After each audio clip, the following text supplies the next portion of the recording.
Hello foodies, welcome to our channel foodies bazaar. ఈరోజైతే మనం 1980s military hotel దగ్గరికి అయితే వచ్చేసాము. వీళ్ళవి ఇంకా డిఫరెంట్ బ్రాంచెస్ అయితే ఉన్నాయి. ఈరోజు మనం వెళ్ళింది సైనిక్పురి దగ్గర ఉన్న 1980s మిలిటరీ హోటల్ బ్రాంచ్కి అయితే వచ్చేసాము. సో అంబియన్స్ అయితే చాలా అంటే చాలా బాగా నచ్చింది నాకు. నేను ఇంత ఎక్స్పెక్టేషన్స్ అయితే నేను పెట్టుకోలేదు. Definitely you love their ambience. వాళ్ళకి పార్టీ హాల్స్ కూడా ఉన్నాయి, లైక్ 25 మెంబర్స్కి ఇలా డిఫరెంట్. ఫైనల్లీ మనం అయితే వచ్చినాం అనమాట. మీకు వినిపిస్తుందని నేను ఆశిస్తున్నాను. నేనైతే వెజ్ ఈరోజు, తను నాన్ వెజ్. సో ఒక నాన్ వెజ్ థాలీ అండ్ ఒక వెజ్ థాలీ ఆర్డర్ చేసినాం అనమాట. Waiting for it. దీని కంప్లీట్ వీడియో నేను ఆల్రెడీ అప్లోడ్ చేశాను మన ఛానల్లో, మెయిన్ వీడియో అనేది. సో నేను డిస్క్రిప్షన్లో ప్రొవైడ్ చేస్తాను.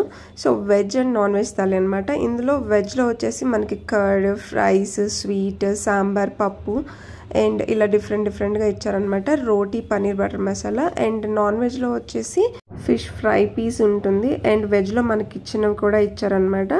And chicken fry, curry, egg curry, sambar, రసం ఇట్లా డిఫరెంట్గా ఇచ్చారు. నేను నాన్ వెజ్ టేస్ట్ చేయలేదు కాబట్టి తన పాయింట్లో ఏంటంటే నాన్ వెజ్ కూడా చాలా బాగుందన్నమాట. అండ్ ఫిష్ ఫ్రై పీస్ కూడా చాలా బాగా వచ్చారు. అండ్ వెజ్జెస్లో అయితే నాకు ఈచ్ ఐటమ్ చాలా అంటే చాలా బాగా నచ్చింది.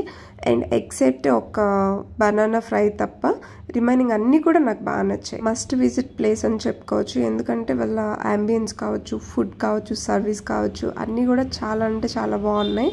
These are all genuine reviews guys. నేను బిల్ కూడా ఎండింగ్లో యాడ్ చేస్తాను ప్రతి వీడియోకి. సో ఇలాంటి మరెన్నో జెన్యూన్ రివ్యూస్ కోసం మన ఛానల్ని సబ్స్క్రైబ్ చేసుకొని ఇన్స్టాగ్రామ్లో ఫాలో అవ్వండి. ఇంకొక నెక్స్ట్ ఫుడ్ బ్లాగ్తో మళ్ళీ కలుద్దాం. Till then bye, take care.